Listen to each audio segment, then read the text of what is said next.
Hello everybody and welcome to JDTV, the first little bit of which is being shown on YouTube. Now here's a shock for everyone. Look what someone has sent me.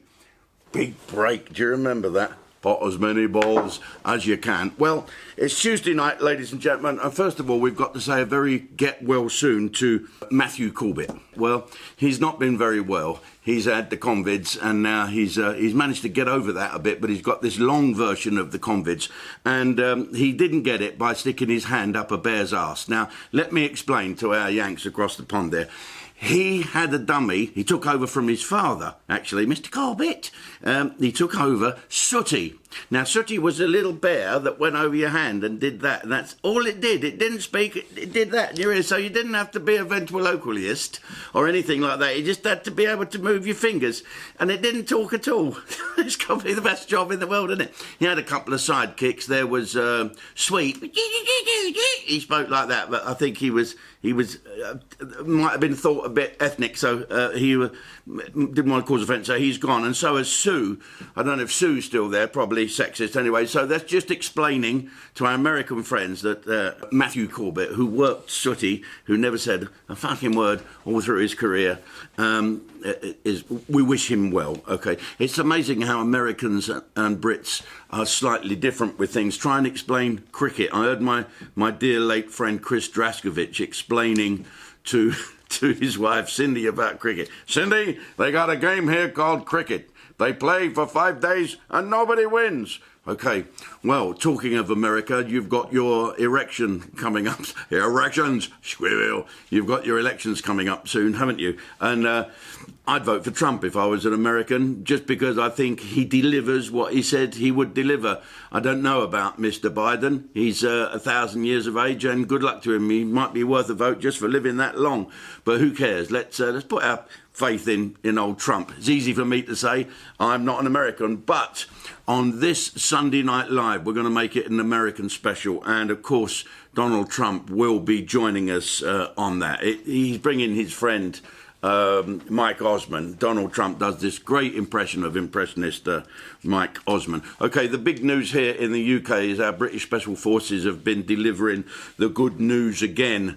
Do you remember all those years ago when the SAS, B Squadron and the boys went straight through the Iranian embassy and proved that it's not worth doing any terrorism-related activities in this country? Well, the SBS, the Special Boat Service, known as the Shakies, in the trade, they've had to be abseiled. They've rappelled, they've abseiled down onto a tanker. What's happening? This tanker, a big oil tanker, had left Lagos in Nigeria for a 20-day voyage to get to Southampton.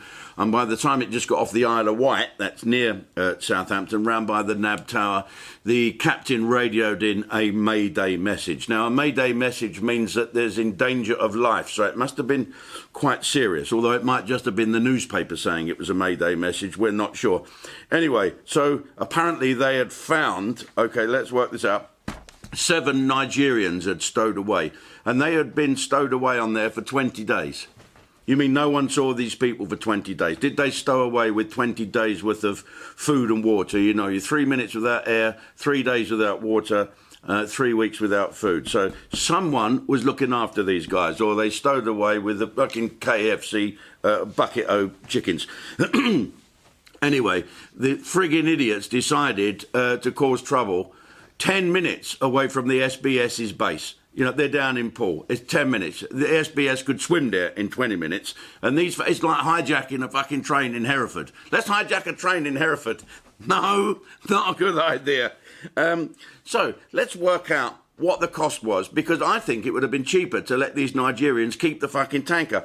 So from the moment the Mayday call went in, with 22 crew on board this ship, Greek boys I think they were, Greek boys on the ship, 16 SBS, 16 Shakies turned up in 2 helicopters, 250 matlows, that's sailors, on board HMS Richmond, 50 of the old build, 20 Coast Guards, 4 helicopters to take on 7 Nigerians who have been arrested and are now probably in a 5-star hotel in Southampton, being looked after and visited by Labour Party politicians and lefty lawyers who can't wait to queue up to get them off and say that they were, oppressed and had to sneak aboard. Now, a couple of things here for me. Who has been looking after these people? Who's been sorting that? Is this a bit of an inside job? That would be the first thing I'd fucking look at. Don't you worry about that. And the other thing is, you should be ashamed of yourself, you crew, hiding in the Citadel. There's 22 of you. Why didn't you go and fucking bash them Nigerians up? They're going to be skinny. They ain't eaten for 20 days. I suppose you'd be a bit worried about being called racist. Now, Nigerians are very, what's the word, successful, adaptable people. I don't know. You probably don't know this, and you think I'm joking, but my nephew is a Nigerian prince, and he's a proper hands-on prince in the province where he is the prince. He just finished building a school and getting fresh water put in, so he's one of them get on and do it type people. He's not phoning up the the government saying we should have free schools and free school meals like some. Talking of free school meals, let's have a little look. Well done, my nephew, by the way. And for those of you interested, he married my niece, Barbara. I won't tell you which one he is because he gets enough fan mail as it is now. Talking of school, Rashford, this young black footballer, has decided that children need to be fed during the school holidays if their parents can't afford to feed them. What country do we live in where parents can't afford to feed them? This is what the people will ask the question. Why can't the parents afford to feed them when they've got mobile phones, when they smoke, when they've got Netflix while they're watching JDTV? Okay. I don't know the answer to that. As I always say, what do I know? All I know is it's not the children's fault. So, and I don't know if the government already give money to the local people or whatever, but let's keep the children fed. But most of all, let's educate these people, okay? Whatever money you've got, no matter how much it is, it's not the government's job to feed your fucking children, okay? Sell your mobile phone. Yeah, get rid of your car. Don't go to whatever. Feed your children first. Oh, I haven't got a job. Yeah, but you've got a mobile, you've got a television, you've got everything. Feed your children first. Index, it's as simple as that. But don't worry, you've got all those lefty fucking Labour people and bleeding heart people to look after you. And they'll say, what a cruel man that Jim Davidson is. Listen, I've always fed my kids. I've educated my kids. Not because I've been lucky, because that's my duty. Kids come first. Okay? So well done, Mr. Rashford. Keep on, but don't keep blaming the government. Let's try educating the people that are driving Range Rovers but getting free food. It is ridiculous. And talking of footballers, my old friend Razor Ruddock has written a book. I hope you all read it.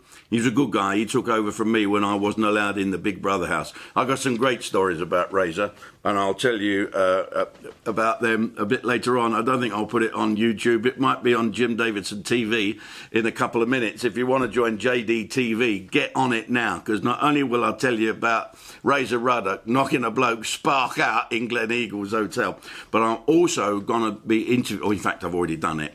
This afternoon I spoke by video link, one of them Zoom things, to a person who wants to, who's part of the Black Lives Matter movement. And I think this bloke's bonkers.